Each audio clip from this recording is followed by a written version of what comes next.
today, or tonight rather, we have a new thing. I'm still working on this bike, but in the meantime, what I've done is I've got myself a dirt bike. It's a 125cc Lifen. It's a Chinese bike, but these things, they rip. And it's got a small top sprocket, so it goes about 80K. It's awesome. I'm gonna take it down here, and I gotta do a couple things to it. I have to do I'm not doing this tonight, but I gotta do a rear caliper and master cylinder. I ordered that for a rear brake. Tonight I had an issue, and I was riding it around, and then next thing I know, the chain popped off and one of the links came loose, and I had to look for it in a parking lot, and yeah, it was just all this big mess. So anyways, the guide came off, so I'm gonna put the guide back on, get this bike together. But this thing's sweet, so I'll give you a little review of it. The thing that I love about this bike is that it starts up first time every time. I'll show you.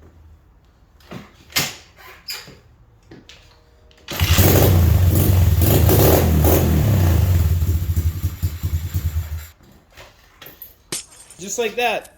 It's awesome. First time every time is a real good thing. So as I was riding this bike around, the chain came off of it, and this link right here came loose. So then I ended up trying to bend it a bit and then slipping this link back on, and then kind of smashing it down a bit with a rock to try to flare it out so then it would stay on. And then I rode it home real slow, but the guide for this chain came off. So the guide right here, I had to get some bolts. Found my father-in-law gave me some bolts because I didn't have any here, but I'm going to put this guide back on. The guide goes on these brackets right here just to keep the chain in place. So I'm gonna do that real quick, and then this bike's pretty sweet. It's smaller, but I got it for a good price, 600 bucks. It's got a key on-off switch. It's got a kill switch. It's a manual transmission. It's carbureted, but I'm planning to do a EFI conversion kit on this thing, and then eventually turbocharge it and tune it, which would be flipping crazy. So for such a small little bike, this thing's actually really quick. Turbocharging this thing won't actually cost all that much money. Like, you can get a turbocharger on eBay for like 130 bucks US. Doing all like the custom stuff, like I would pretty much do it myself, so I'd save a lot of money. But then tuning it and everything, that would be where the cost would come in, but it would be way better. Like even the EFI conversion kit, it comes with an ECU, comes with like fuel injector, spark plug, like all the stuff that you need. Like I said, even the ECU, like that's a big deal, engine management, right? So you can get that for like, I think 220 bucks plus tax US, right? Like that's nuts. So I'm looking forward to that.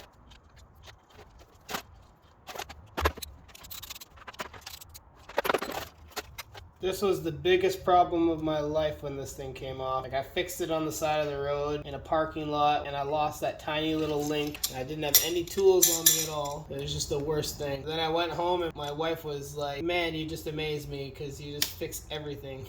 And yeah, I do fix everything. So that's good news. So I'm gonna just flare these things out, and maybe I can even do it with these channel locks here. I'm gonna flare them out so then this thing doesn't come loose again. So I just tried a couple things. Literally nothing I'm doing is keeping that on. So as unconventional as it is, I'm just gonna tack a weld on there and keep that on, and then when I need to service it or something, I'm just gonna remove this chain or like cut it off, and then I'll just buy a new chain for it. That's no big deal, because by the time that I service it, it will be for a good reason, so I can just replace the whole assembly and service some other things, maybe brakes or whatever else. So I'm just gonna weld this right here and then keep that on so that never happens to me again. Got this guide back on, so that's good news, but I'm just gonna do this real quick.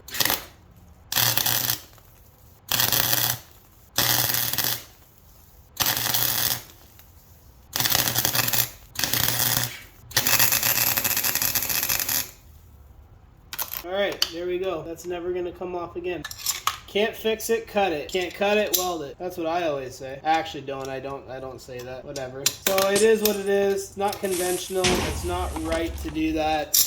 I don't care. It is what it is. My bike now. So I was just doing a little couple things here. So I need to tighten this kill switch here. I had to strap down 3 large zip ties onto this key start so it's not shaking around. Before it was like you'd have to hold the thing to do it. So that's good. Got the chain welded on there, which is just ridiculous, but it is what it is. And today I put this K&N filter on here. This is what Buddy gave me with it, and it's pretty, I don't know, it's not great, but it is what it is. So also I think I might have a little little fuel leak, but that's okay. We will deal with that. This tank is actually pretty decent. I went to the gas station last night and filled it up. It's like $6 to fill it. Like, I wish I drove this thing to work. All right, so that's all she wrote. I know this was a short video, but if you liked that video, definitely hit that subscribe button. Let me know what you thought down in the comments below. Stay tuned for this thing because that's coming along. Yeah, hit that like button. Hit us up in our Discord and our WhatsApp server. The link is in the description. We'll see you in the next one. See you later.